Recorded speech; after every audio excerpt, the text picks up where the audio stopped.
quando Padre Antônio Oliveira foi designado pelo bispo Dom Fernando para visitar o convento das Irmãs Clarissas, em Ouro Preto, aos 32 anos. Pensou que seria apenas mais uma missão pastoral, rotineira para avaliar o que fazer com a propriedade após o fechamento da comunidade religiosa. O convento, fundado em 1752, havia sido abandonado 3 meses antes, quando as 3 últimas irmãs idosas foram transferidas para uma casa de repouso em Belo Horizonte, encerrando mais de 2 séculos e meio de vida contemplativa ininterrupta no local. Dom Fernando foi claro sobre os objetivos da visita durante a reunião na Cúria. É uma situação delicada, Padre Antônio. O convento tem valor histórico inestimável, mas não há mais vocações para mantê-lo funcionando. Você precisa avaliar as condições da propriedade, organizar os objetos sagrados e nos dar recomendações sobre o futuro do local. Pode ser um trabalho de várias semanas, então prepare-se para ficar hospedado lá. O convento das Clarissas ocupava um complexo colonial de 2 andares, construído em pedra e cal, cercado por muros altos e jardins contemplativos. A estrutura incluía uma capela barroca com altares dourados, celas individuais para as irmãs, sala capitular, biblioteca, refeitório, cozinha e uma horta medicinal que havia sido mantida por gerações de religiosas. O claustro central, com seus arcos coloniais e chafariz de pedra-zabão, havia sido o coração da vida contemplativa por mais de 2 séculos.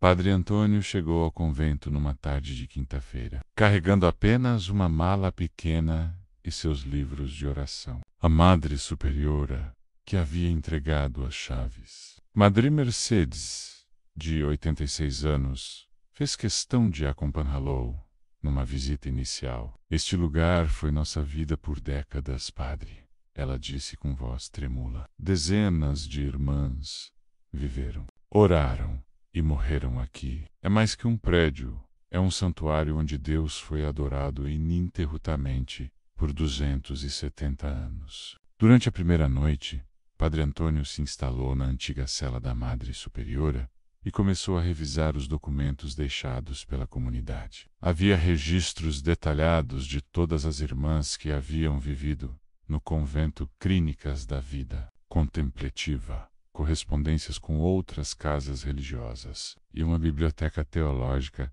impressionante acumulada ao longo dos séculos. Trabalho numa casa religiosa abandonada tinha uma qualidade espiritual diferente de qualquer experiência anterior do jovem padre. Cada ambiente respirava décadas de oração, sacrifício e dedicação total a Deus. A capela ainda mantinha o Santíssimo no sacrário. As celas conservavam crucifixos e imagens devotas, e o silêncio profundo que havia caracterizado a vida contemplativa permanecia quase palpável. Foi durante a segunda noite que Padre Antônio começou a ouvir sons durante a madrugada que não conseguia explicar facilmente. Cânticos gregorianos ecoando pela capela quando tinha certeza de estar sozinho. Vozes femininas recitando orações em latim, vindas do coro. E ocasionalmente o som suave de sandálias caminhando pelos corredores de pedra durante os horários tradicionais de oração. Inicialmente, Padre Antônio considerou que fossem ecos de memórias espirituais ou até mesmo sua imaginação, influenciada pela atmosfera sacra do local. Conventos têm acústica peculiar devido à arquitetura colonial e aos materiais de construção. Também era possível que sons da cidade estivessem sendo amplificados pela estrutura antiga, conforme as noites passavam. Padre Antônio começou a ouvir sons mais específicos e organizados. O toque do sino conventual, chamando para as laudas. Às 5 da manhã, vozes recitando o ofício divino nos horários canônicos, e o sussurro coletivo do terço sendo rezado no claustro durante o entardecer. Quando investigava esses horários, sempre encontrava os espaços vazios, mas com uma sensação residual de presença sagrada. Padre Antônio começou a pesquisar os registros históricos do convento para entender melhor a profundidade espiritual do que estava avaliando. Descobriu que 143 irmãs haviam professado votos perpétuos no convento ao longo de sua história. 47 delas haviam morrido dentro dos muros conventuais, incluindo várias que haviam sido consideradas santas pela comunidade local, devido a milagres atribuídos às suas intercessões. Mais tocante ainda, Padre Antônio encontrou registros de que muitas irmãs haviam dedicado 50, 60 ou até 70 anos de suas vidas à vida contemplativa no convento. Elas haviam renunciado completamente ao mundo exterior para se dedicar exclusivamente à oração, contemplação e louvor divino. Para muitas, o convento havia sido literalmente o céu na terra. Após descobrir essas informações sobre a intensidade da vida espiritual que havia florescido ali, os fenômenos no convento se intensificaram. Padre Antônio começou a ver figuras durante suas orações matinais, irmãs vestindo hábitos marrons das clarissas, sempre ajoelhadas em oração na capela, caminhando silenciosamente pelo claustro ou trabalhando na horta, como haviam feito em vida.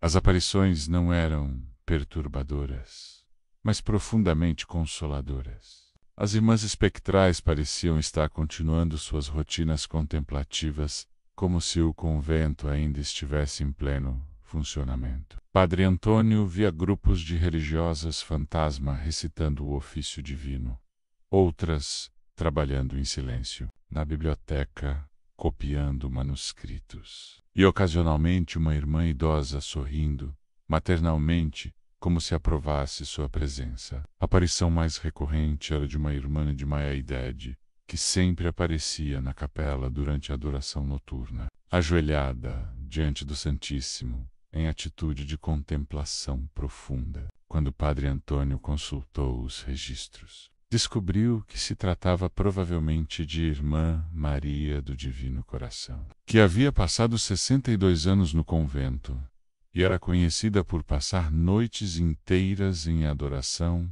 eucarística. Padre Antônio também começou a ver aparições de Madre Agostinha, a fundadora da comunidade em 1752, que aparecia sempre verificando as diferentes áreas do convento, como se ainda cumprisse suas responsabilidades de superiora. Ela havia dedicado toda a vida a estabelecer e manter a vida contemplativa no convento, morrendo aos 89 anos, sem nunca ter saído dos muros conventuais, desde sua entrada aos 19 anos. Padre Antônio percebeu que não estava testemunhando atividade paranormal perturbadora, mas uma continuação espiritual da vida contemplativa que havia definido o convento por séculos. As irmãs falecidas não conseguiam aceitar que a vida de oração havia sido interrompida. Então continuavam seus ofícios divinos independentemente da ausência de irmãs vivas. Descoberta mais tocante veio quando Padre Antônio encontrou uma sala secreta atrás do altar-mor da capela, acessível apenas através de uma passagem conhecida pelas superioras. Era uma capela privada de adoração perpétua, onde as irmãs se revezavam em turnos de oração contínua diante do Santíssimo há mais de 200 anos. Até o fechamento do convento, alguém sempre estava orando naquela capela, mantendo uma vigília ininterrupta que havia durado séculos.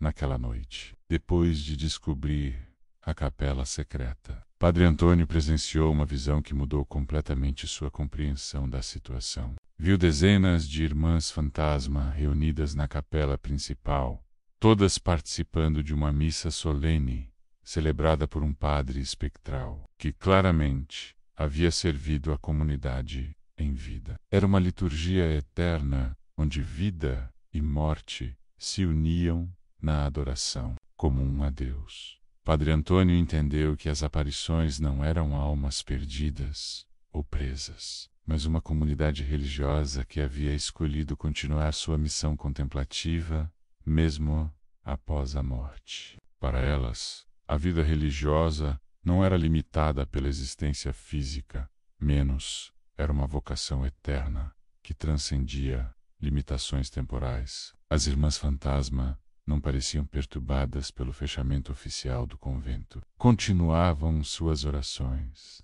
mantinham seus horários canônicos e preservavam a vida contemplativa como se nada tivesse mudado. O convento havia se tornado literalmente um monastério celestial, onde religiosas continuavam suas vocações em dimensão espiritual. Padre Antônio também percebeu que as irmãs espectrais estavam protegendo algo específico no convento, que se aproximava da capela secreta de adoração perpétua. Via múltiplas aparições orando intensamente, como se mantivessem uma vigília especial. Era claro que consideravam sua responsabilidade continuar a adoração ininterrupta que havia caracterizado o convento.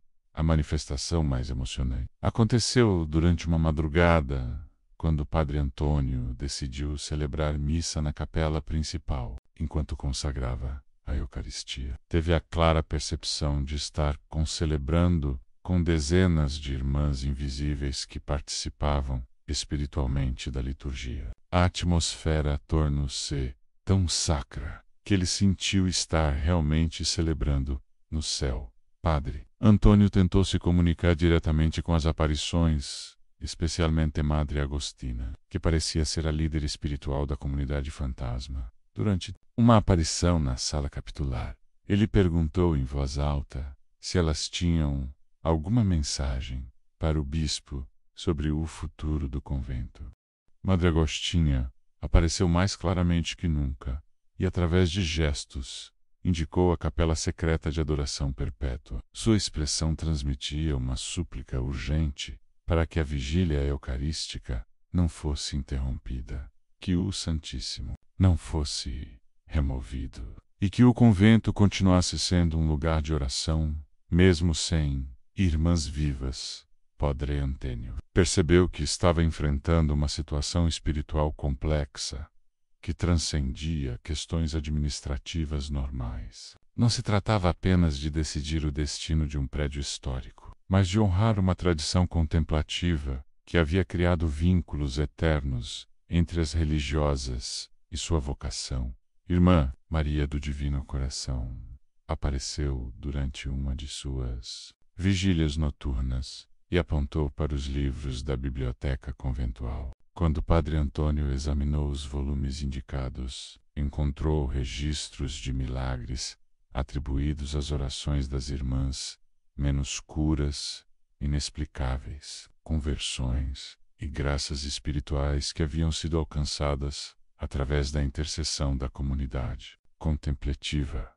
Padre Antônio entendeu que o convento não era apenas um mosteiro, mas um centro de poder espiritual, onde décadas de oração intensa haviam criado uma atmosfera de santidade quase tangível. As irmãs fantasma continuavam esse ministério de intercessão, orando pelos necessitados mesmo após a morte.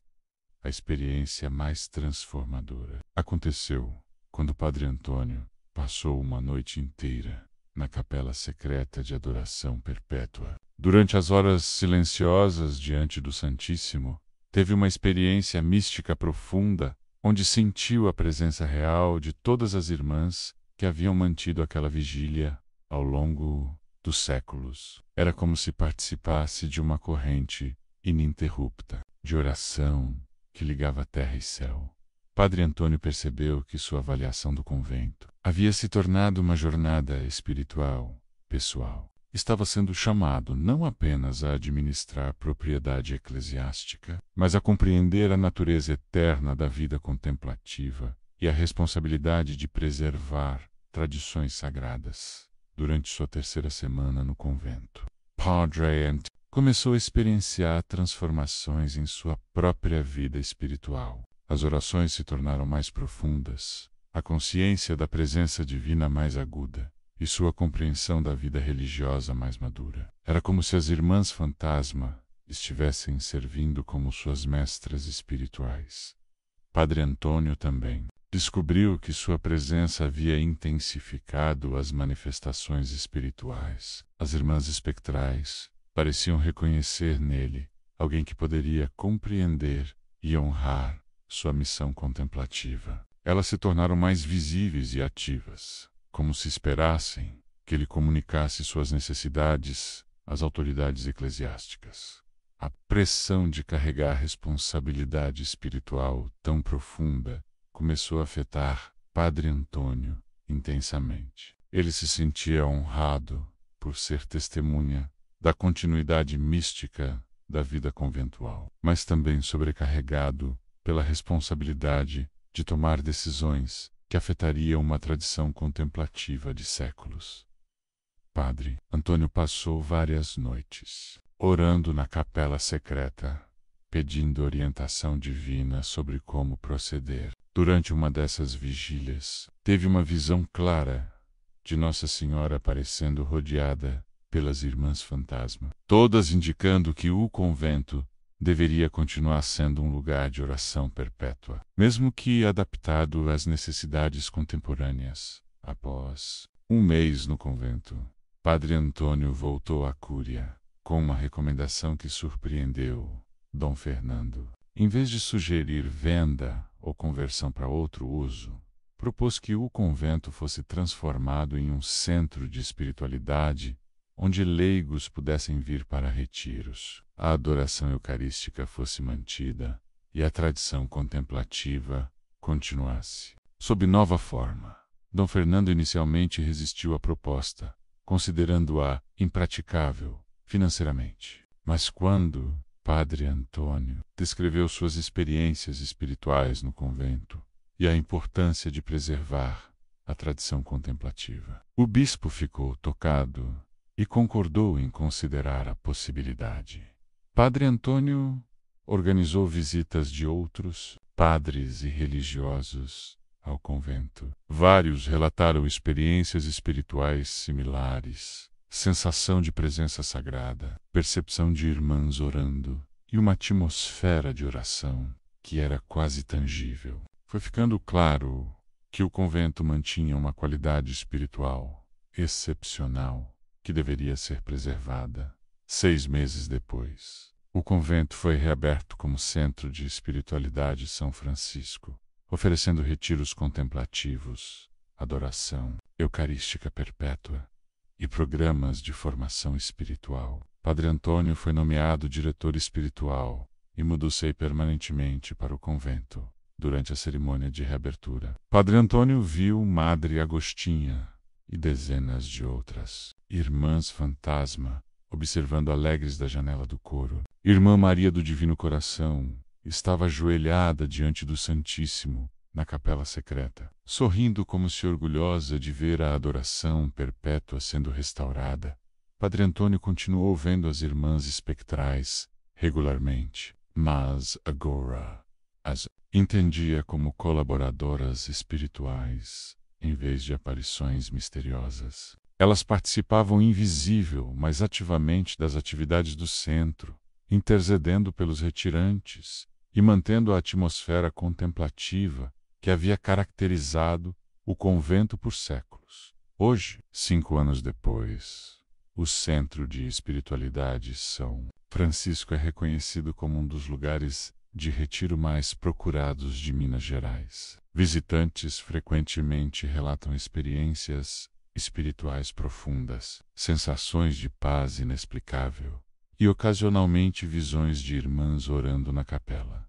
Padre Antônio aprendeu que vocação religiosa é uma realidade que transcende vida e morte. As irmãs clarissas não abandonaram suas vocações contemplativas, simplesmente as continuaram em dimensão espiritual, servindo como guardiãs de uma tradição sagrada que se recusaram a deixar morrer nas noites silenciosas. Quando o Padre Antônio faz sua vigília na capela secreta, ainda ouve o sussurro coletivo de dezenas de irmãs recitando o ofício divino. Madre Agostinha ocasionalmente aparece para verificar se tudo está bem. E Irmã Maria do Divino Coração permanece em adoração perpétua diante do Santíssimo, porque algumas vocações religiosas são tão profundas que criam vínculos eternos entre a alma e Deus. E às vezes lugares sagrados se tornam tão saturados de oração